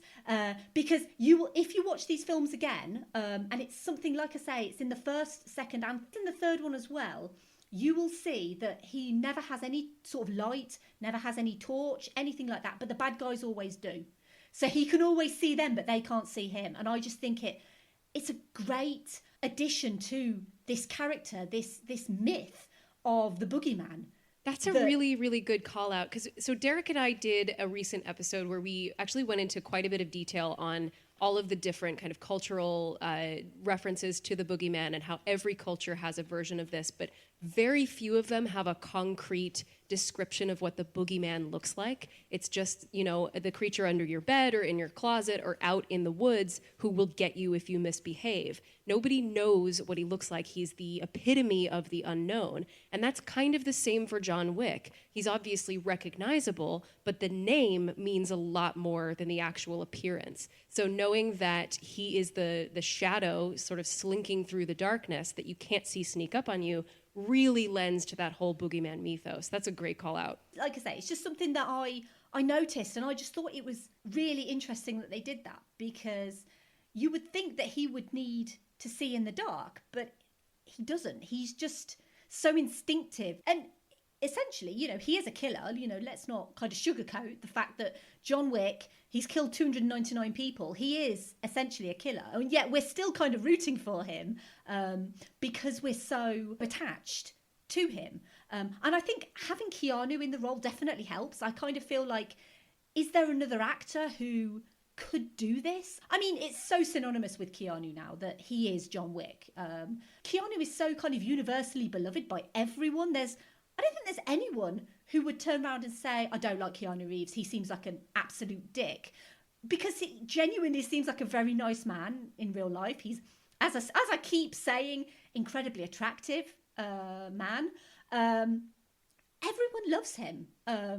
I feel and like don't there's think only that any one. other- Yeah, I feel like there's only one actor who can compete with likability on that scale, and that's Tom Hanks. And I cannot see him in an action movie. So Oh yeah, can you imagine the lovely, sweet Tom Hanks, America's killing Dad, 299 people? headshots. I mean, yeah, I love Tom Hanks genuinely. I think he's the world's dad.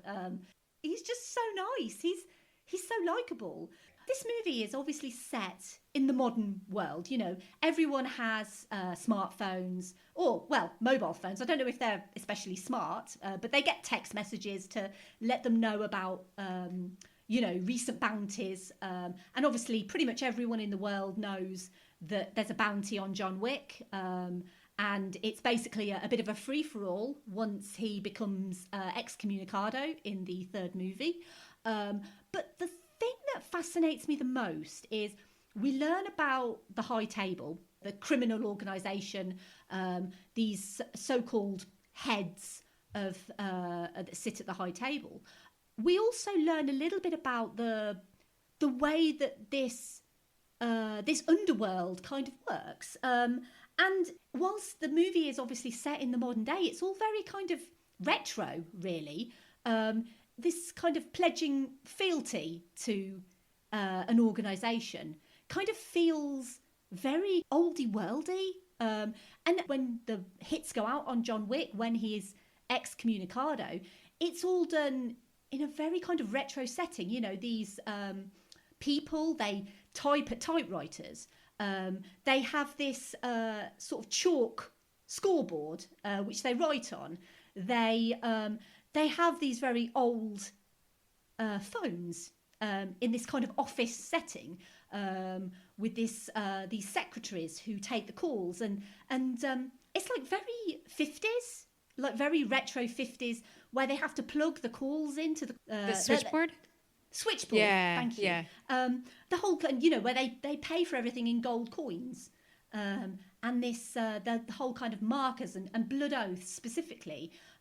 See, that kind of calls back to me when you're talking about oaths and you're talking about pledging fealty. It feels kind of very medieval. Do you guys kind of know anything about that kind of pledging fealty to people and all of that? But, no, the pledging of fealty is absolutely seems to be a resonant and callback to the oaths of vassalage, which were common in particular in the High Middle Ages. So Middle Age history is broken down into three parts, early, high, and then late. During the High Middle Ages is when you start seeing the formation of a really stratified feudal society in which people would swear oaths of vassalage to their superiors. So I was a really good knight. I could afford a horse. I had armor, and I'd proven myself as a worthy killer.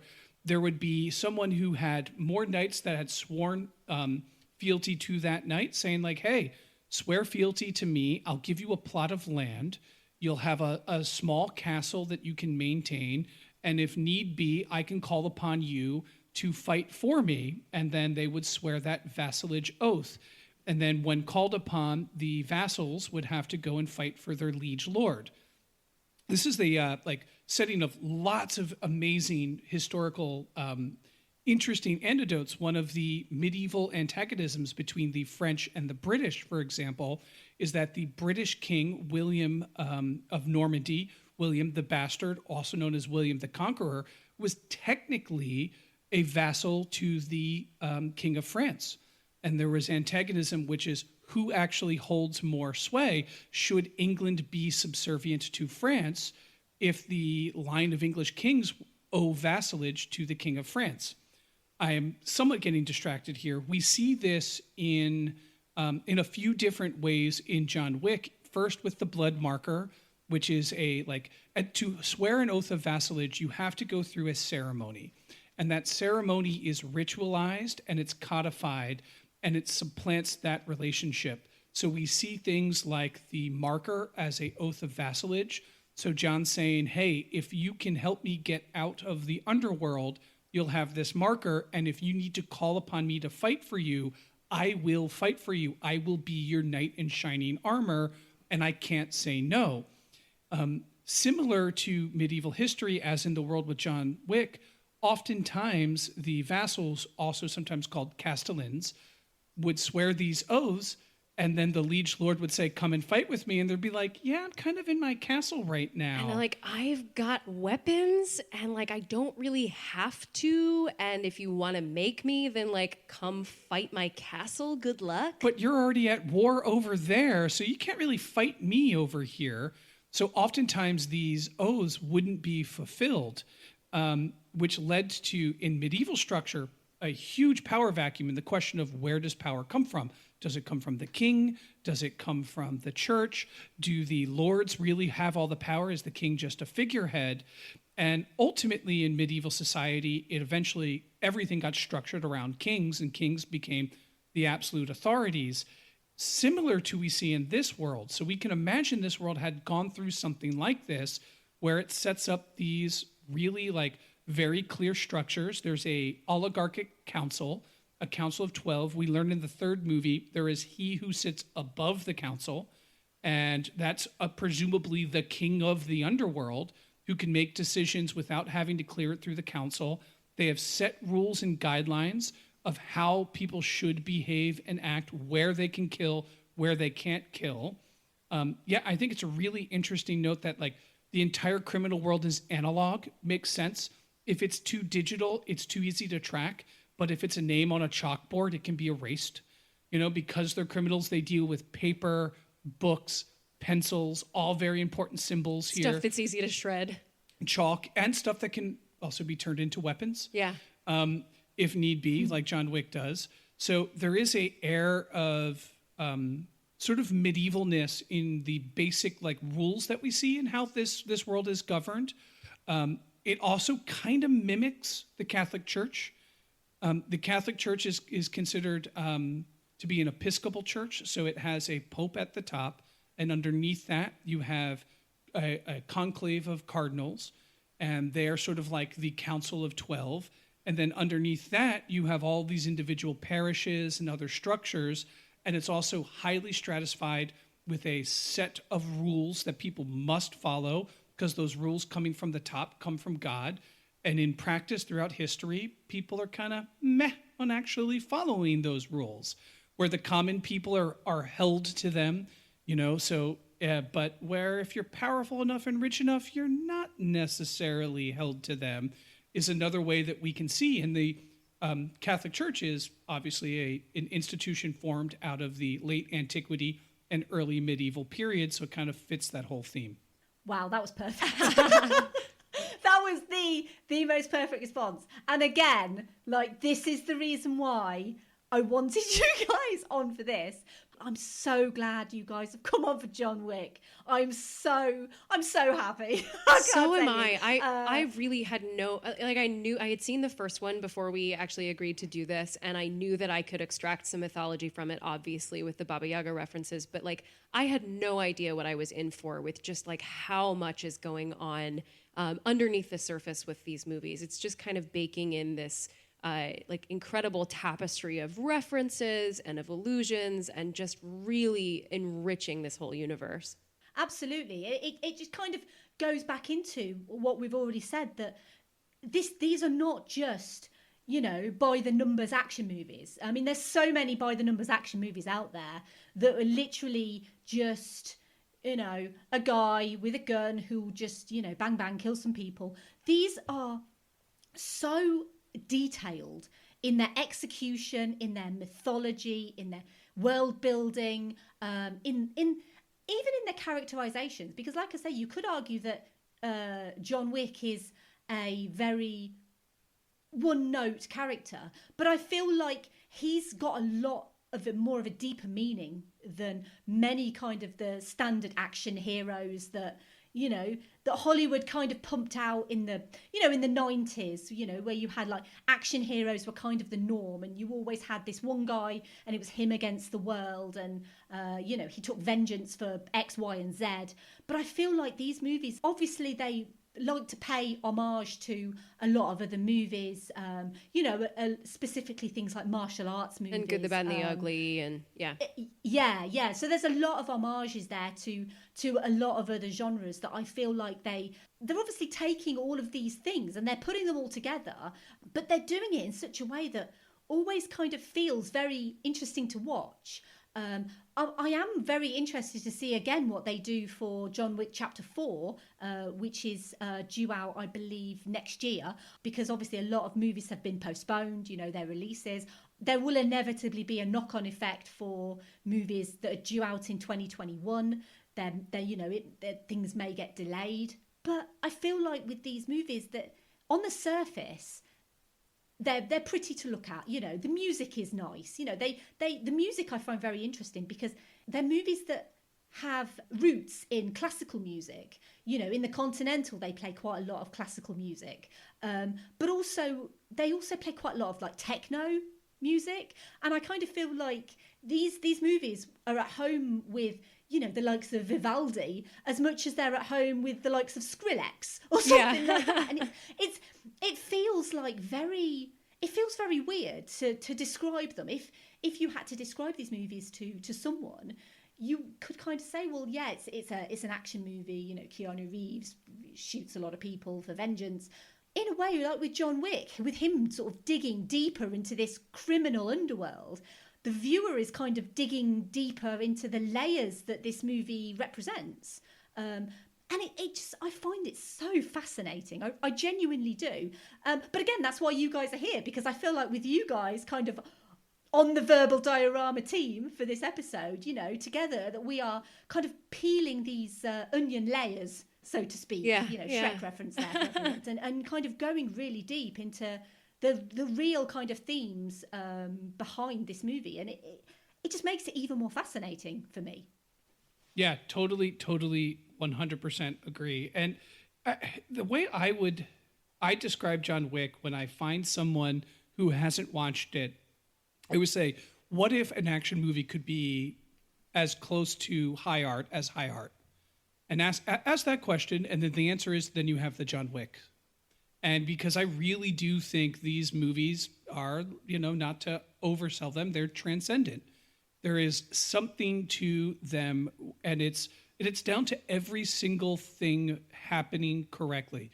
Getting Keanu Reeves to do it, getting a ex-stunt director to direct it, focusing on the action, making the story simple and powerful and resonant, and then building a mythology in a whole alternate universe that we can explore, which allows us then to go movie to movie to movie. That's just, you know, so unique, and it's just so awesome. Yeah. Is there anything else that you guys want to specifically mention that you feel is, you know, important to mention with kind of what we've talked about, you know, with regards to the world building and the mythology, or anything specific that, you know, that you guys excel at? Because we know what you guys excel at. You're great at everything. Is there anything that you wanted to specifically highlight? I do think it's worth a little bit of time to delve into the details on why Dante is referenced so frequently within this story. Sure. I think there's some obvious, reasons that Dante is invoked. Obviously, we are constantly moving through hellscapes and underworlds, and Dante's Inferno is the most famous work that he wrote that's part of the Divine Comedy. And then Inferno is actually a book that is being carried by Ernest, the guy who attacks John in the library in the third film. So there's constantly hell and descent. There is movement up and down physically through space. So John may be in a basement in one scene and maybe on the roof of the Continental in another. And the Divine Comedy is all about how, as Angelica Houston's the director quotes, the path to paradise begins in hell. So we're watching John kind of try to scrape his way out of the Inferno into purgatory and then into paradise. And we're wondering if he's ever going to make it to paradise.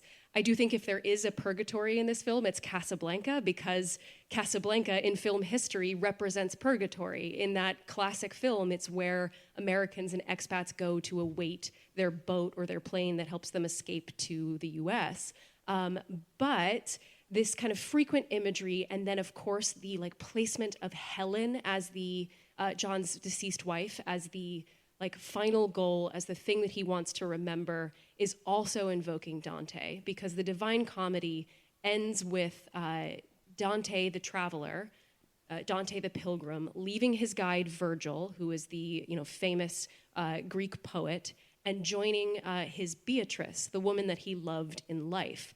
And she becomes this conduit by which he is able to achieve grace and beatific love and divine bliss. And so I think that's what we're eventually carving our way towards with John Wick, is hopefully he will somehow be able to achieve grace through the memory of his wife. The last thing I'll say about Dante is that he does have Virgil as his guide for the Inferno and Purgatory, and Virgil can't join him in paradise because Virgil is a pagan, and Dante is a Christian poet who is very much aware that he is working in the vein of the classics, who are all these pagan writers like Homer and Virgil and Horace. So once again, we have a marriage of this sort of pagan mythological soup that we see in John Wick, with the Greco-Roman references and so on, with the highly Catholic, very Christian cosmology that it's being married to.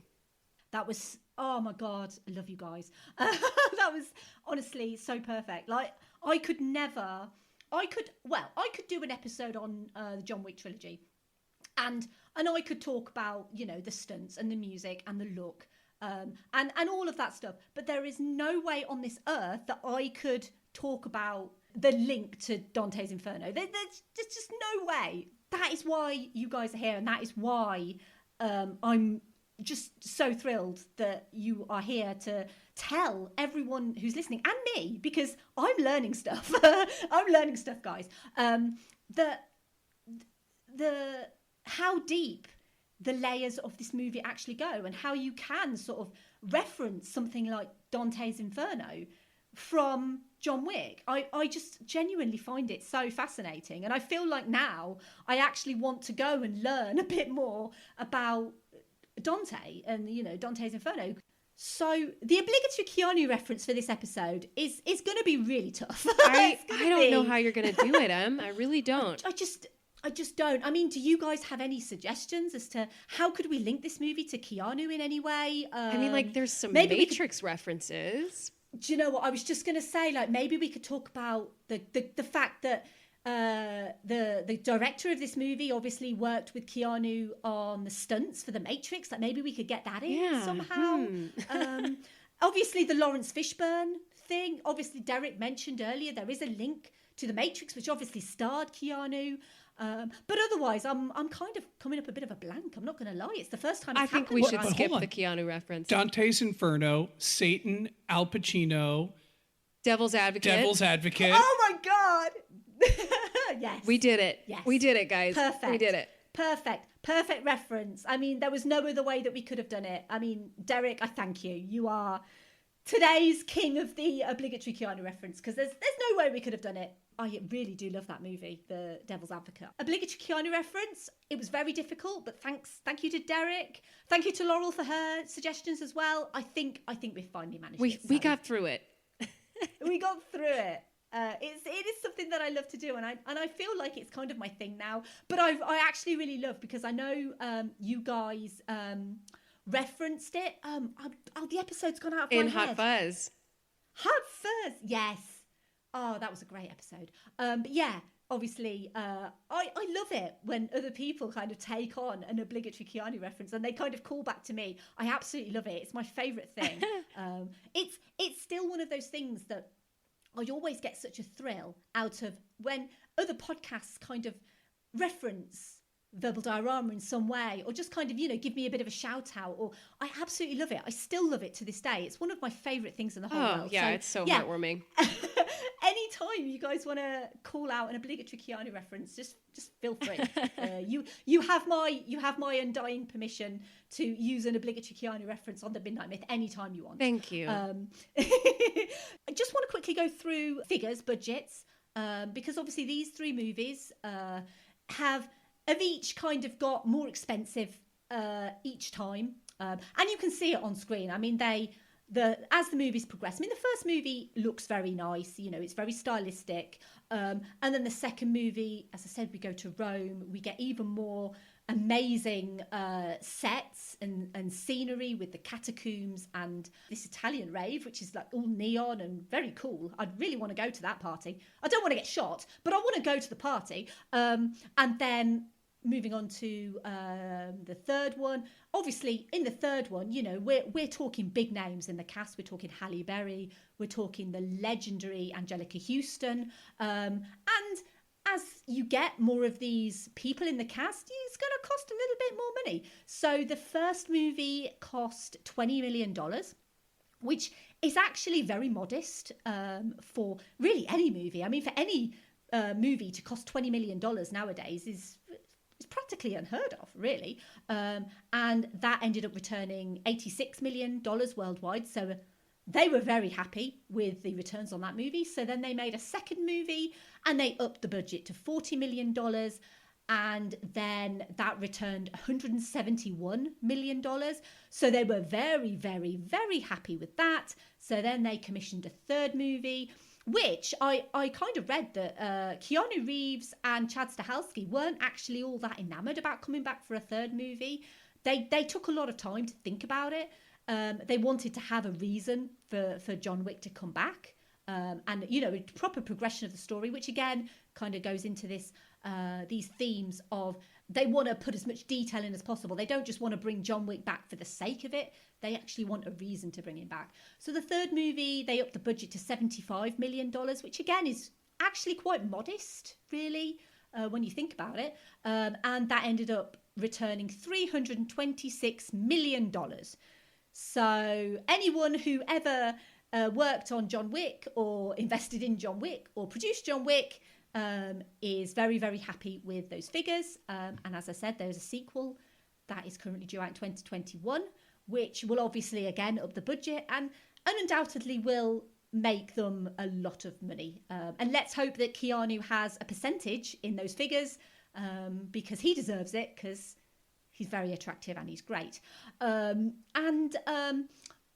Actually, before we finish off, because we're kind of getting towards the end now, I guess I just wanted to kind of say, is there anything else that Derek and Laurel, you guys want to specifically mention? Is there anything that you feel we've missed? Are you completely satisfied by your time with the John Wick trilogy? And are you happy to leave it here? I have a ton more that I could say. Same, yeah. But for the interest Yeah. of time, I'll have to hold back. My second favorite character in it, not John Wick. John Wick is obviously my favorite character, is Winston. And I would love to just deep dive into his progression from really just kind of there in the first one, sets up a little bit of rules, to being a like father figure to John, who betrays him at the very end of the third movie. So yeah, I feel very content with where we're at. There's so much more to talk about too. You know, the conversation never ends. Yeah, same. I could keep going for hours, but I feel honestly pretty good. Yeah. And the thing is, every episode that I do, I always kind of get to the end of the episode and say, oh, there's so much more we could talk about. And there's so much, you know, and there genuinely is. I mean, every movie there genuinely is. You could talk about any movie until the cows come home. But I feel like with this movie in particular, we've not really talked about any of the specific characters. We've not really talked about, we've not really talked about the detailed plots of the movie. I just want to point out that obviously Derek mentioned about Winston and about the betrayal at the end of the third movie, because that's obviously going to set up the fourth movie and about how John deals with being betrayed by his closest friend. You know, Winston is a guy who's always been there for him. He's always felt like Winston's had his back. And in the third movie, you feel like they are a team. And that they are kind of taking on the high table together. And then Winston just turns around and betrays John in order to get the Continental reconsecrated. And like, I think it was you, Derek, who mentioned earlier about the fact it's just a phone call, that the adjudicator, who's Asia Kate Dillon, they just make a phone call and that's it. It's then again kind of reconsecrated, and then John Wick lives to fight another day. Another thing that I just wanted to mention was I feel like these movies are a continuation of each other. Because they are a continuation of each other, it's almost like it's a couple of days in the life of John Wick, because they all kind of follow on. I hope that it doesn't get to a point where... Do you guys remember the TV series 24? Yeah. With Kiefer Sutherland? Which was in real time, yeah. Exactly. Where the first season of 24 was just gripping TV. Like, everyone was watching 24. Everyone was talking about it in the office. It was this truly defining TV show of its generation. And then obviously it had season 2, season 3, season 4, season 5. And then you were kind of getting to a point of how many bad days can Jack Bauer actually have? Yeah. Where he doesn't sleep, he doesn't eat, he doesn't poop, he doesn't do anything other than fight the bad guys. And I really hope that we don't get into a situation with John Wick where it becomes John Wick's been on the run for 26 days now, and he still hasn't taken a shower, he still hasn't slept, because I kind of feel like that would take away something from this franchise. Maybe in a small way, but I totally agree. I don't think they'll get to that. But yeah, I totally agree. Hopefully they have an idea of how to wrap up at least John's part of his story in this world. I would love to see this world continue post John Wick, but if we're at like John Wick chapter 10, at that point in time, it'll be like, all right, this has gotten a little ridiculous. Yeah. Yeah. It's like and he's like killed like 15,000 people. And it's like, how many more people does he have to kill to avenge his puppy? And it's just, yeah, you kind of feel like at that point, the audience might kind of go, well, actually, he's killed quite a lot of people. I do think that they will retire the character in some way before it gets to that point, because I think the people behind this movie genuinely love this character. I think Keanu loves this character. I think that Keanu is not going to just be John Wick for the sake of being John Wick. I think he's only ever going to be John Wick if there's something in the story that they want to tell about John Wick. And again, that's kind of just testament to how wonderful and attractive and lovely Keanu is. Have I mentioned he's quite attractive? I don't think you have. I don't think. Yeah, no. No, I don't think I have. I think we do need to kind of wrap up. As much as I would love to talk to you guys, and I think we could genuinely talk about this for hours and hours and hours, probably even days, probably as many days as John Wick's been, on the run.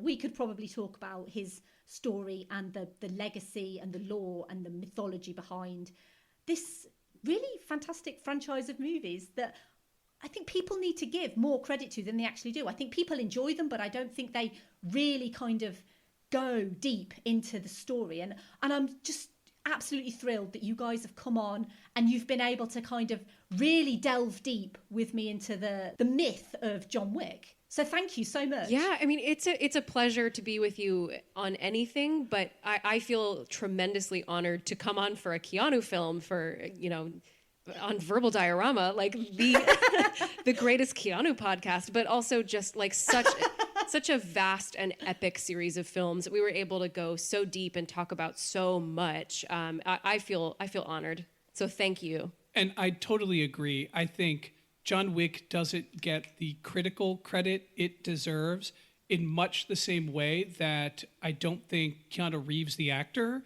gets as much respect as he deserves as an actor. I think that those two things are happening synonymously. And thank you so much for having us on your podcast, Em. We are at the Midnight Myth are a huge fan of your podcast, and it just means so much to us that you invited us on. You guys know just how much I admire and respect you, and just think that you are both just incredible podcasters and just incredible human beings. I know that we've had sort of many conversations on like Twitter, and I know that obviously talking to the Midnight Myth Twitter is normally Laurel, and then Derek, you and I have had a couple of conversations on Twitter sort of under your account, and you're just always such a genuine delight to just converse with, just generally. We're quite fortunate in that we like a lot of the same things, but I feel like with you guys, you're just so much more learned and intelligent than I could ever dream of being. So I genuinely feel very honoured that you guys have come on Verbal Diorama, and that I'm so happy that you came on to talk about John Wick. And it's just been a genuine delight. And I wish that we could talk more. And undoubtedly, when we stop recording, we probably will talk for a little bit longer because you guys you're just so great to talk to.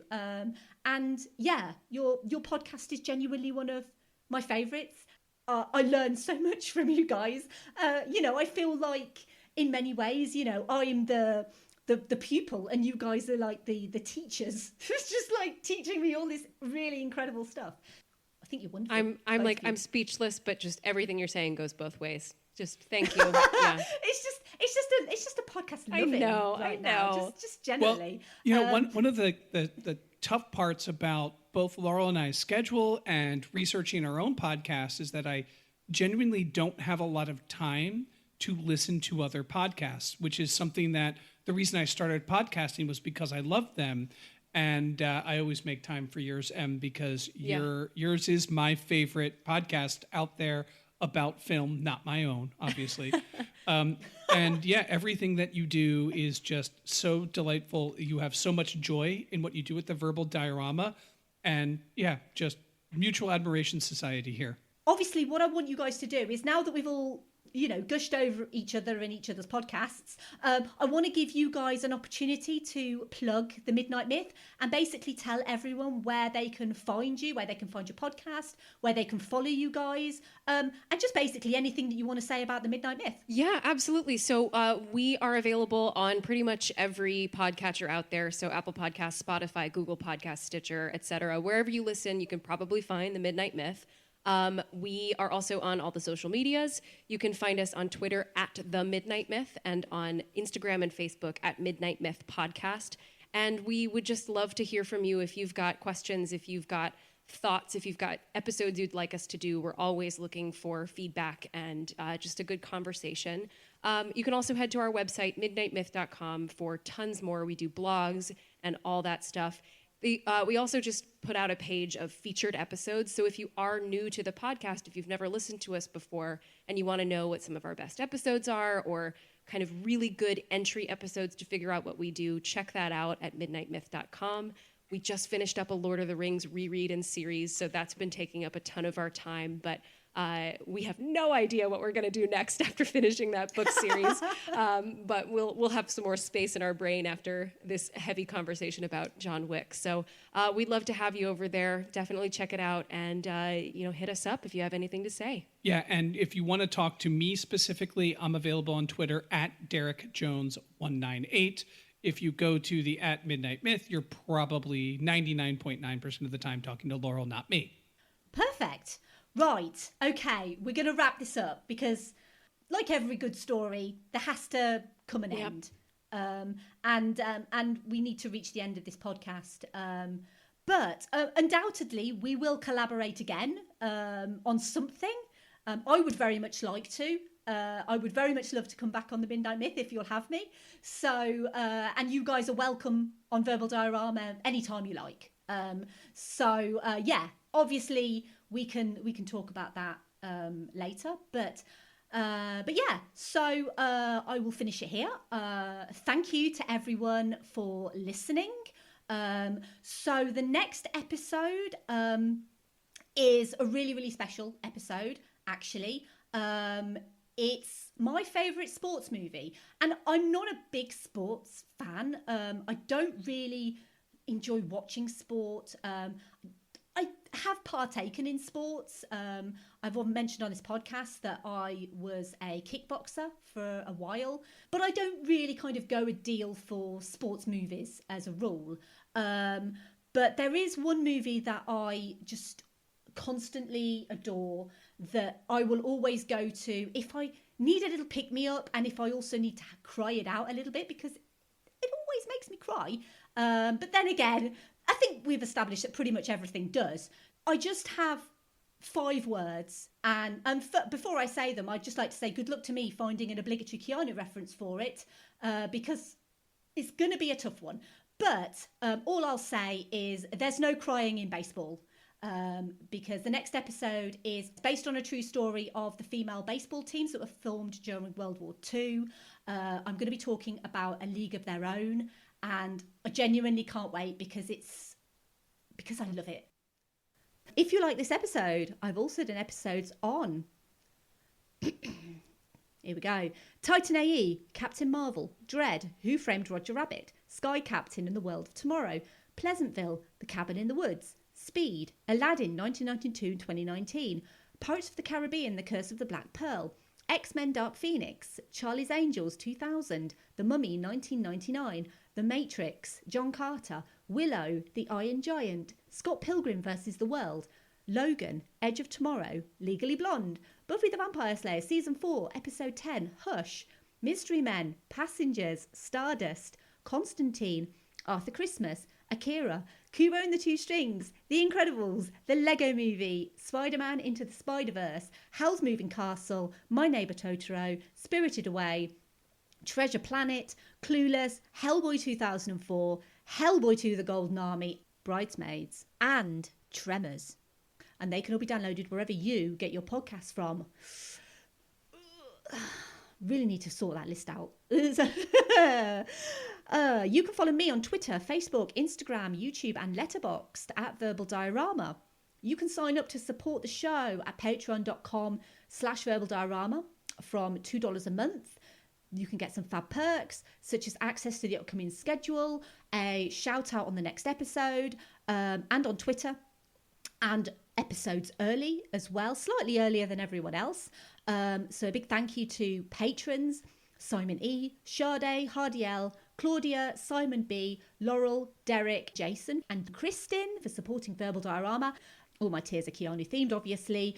You can email me if you want to get in touch with general hellos, feedback, or suggestions. That's verbaldiorama@gmail.com. My website is verbaldiorama.com. If you like what I do, or what any podcaster does for that matter, and you want to leave me a great review, you can do so over on Apple Podcasts or on Podchaser. I would really appreciate that, and so would any podcaster that you listen to. And finally, I have a column over at Film Stories magazine. It's an independent British movie magazine. I would love it if you would continue to support it, even during these very difficult times, because there are some wonderful people who work on it. You can go to filmstories.co.uk/magazine. You can purchase one-off copies. You can subscribe. I'm also still doing bits for Film Stories online. So I do a British movie podcast recommendation every week where I recommend other British movie podcasts. I've so far recommended 24 of them. They're all fantastic. If you want to know who they are, then get in touch with me. I will give you a nice long list of all of these wonderful podcasts to listen to. If you are a British movie podcast and I have not featured you, there is a chance you're on my list. There's also a chance that you are not on my list. Please get in touch with me. You can email me. You can get in touch with me on social media. If you would like me to feature you, please get in touch with me and I will get you added to the list.